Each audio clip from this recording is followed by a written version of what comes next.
Hello everyone, welcome back to yet another episode of Hardcore Gaming Creepypastas. This time I'll be sharing something a bit more personal, a real-life creepypasta gamer experience I had in real life, featuring a game that needs no further introduction, Skyrim. It's gamer time. It was a rainy night like any other, and I was sitting in my bedroom playing Skyrim like I always do. Of course, I was playing it on PC like any real gamer would, and I had about 200 mods installed, so the game was practically coming apart at the seams.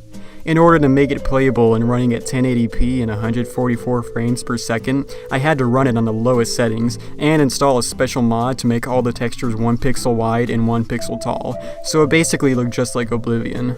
I'm a pretty hardcore gamer since I played Dark Souls before, so I was doing a pretty hardcore RP run, and I'd already written up an extensive character sheet before I started, detailing stuff like my character's age and penis size. It sounds pretty cringy, but it will end up being important later. Anyways, this was my longest playthrough I'd ever done. I was already level 5 and I'd gotten my hands on an elven mace, which I was using for everything along with my basic healing spell. My setup is pretty weird, I know, but it's what I always use. I'd just gone to Riften to find Inigo, who my hardcore RP character knew about because they were twin brothers separated at birth, and even though he never knew Inigo growing up, he had a feeling he'd find his long-lost brother in prison. Anyways, Inigo and I were out on the town clunge dunking and putting buckets on heads, when all of a sudden my character got tired. I knew this because the sound of my character yawning had blasted through my Turtle Beach headphones and deafened me, and a message popped up on my screen saying, "You are tired." This message is brought to you by I Need, the best Skyrim mod ever, available to download at https://www.nexusmods.com/Skyrim/mods. Since I'm pretty hardcore, I decided to check into Riften Inn for role-playing purposes. I talked to the lady at the counter who was dressed in a bikini and had enormous G-cup titties. I thought it was pretty weird that Bethesda had programmed in such a ridiculous outfit, but thought nothing of it at the time. After I got the key, I went upstairs with Inigo and entered my room. I was playing as a Khajiit because I read in the book and Khajiits have spikes on their penises, and I'm not gay, but I needed to see it for myself. Unfortunately, I'd accidentally installed schlongs of Skyrim, so I could see my guy's dick, but after a thorough inspection that took a few hours, I couldn't find any barbs on it. Why is Bethesda so lazy that they can't even put barbs on the penises when they say that they're there in the book?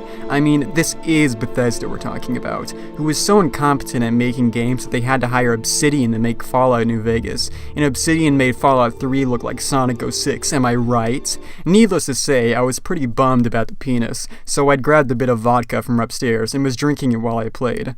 I also ate some meth, because you can't have a real gaming session without some good old meth. Of course, Inigo stayed outside like I told him, because, let's be honest, watching another dude get naked is pretty gay, bro. Anyhow, after I finished watching my dude get naked, I put my hands on the keyboard and mouse again, but for some reason I couldn't move.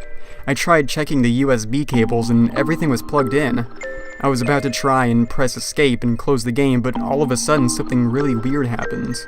My FPS dropped to 100 for a bit, which almost made me vomit, but I held it in so I wouldn't ruin my $200 Razer keyboard. All of a sudden, 3 guys teleported into the room, another barkeeper, a Khajiit in rags, and some rich old dude, all staring at my 10-inch long cat penis. It was really creepy and really gay. I was so scared and grossed out that I tried to turn the power off, then tried to unplug my computer, then went to the breaker room to turn off my power, but when I ran back to my room, everything was off except for the computer. The RGB lights on the case had all turned red, and my heatsink fan was completely silent. I'd already made a mess in my pants, and now I was literally paralyzed with fear, unable to move, just like my character in the game.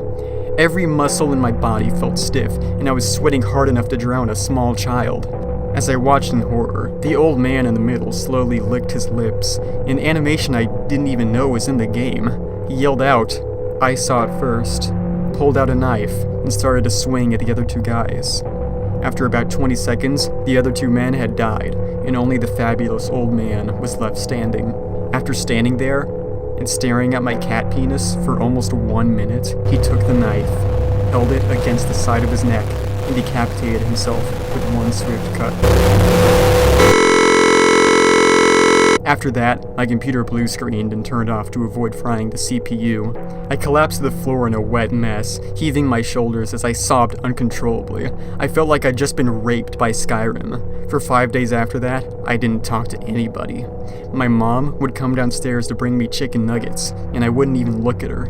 I just stared forward, playing Skyrim on PS3, not leaving my room until I was finally able to bring myself to leave and take a shower. Anyways, that's it for this episode. If you enjoyed the video, be sure to like, share, subscribe, and subscribe. What did you think of this video? Be sure to tell me in the comments down below. Until next time, game on!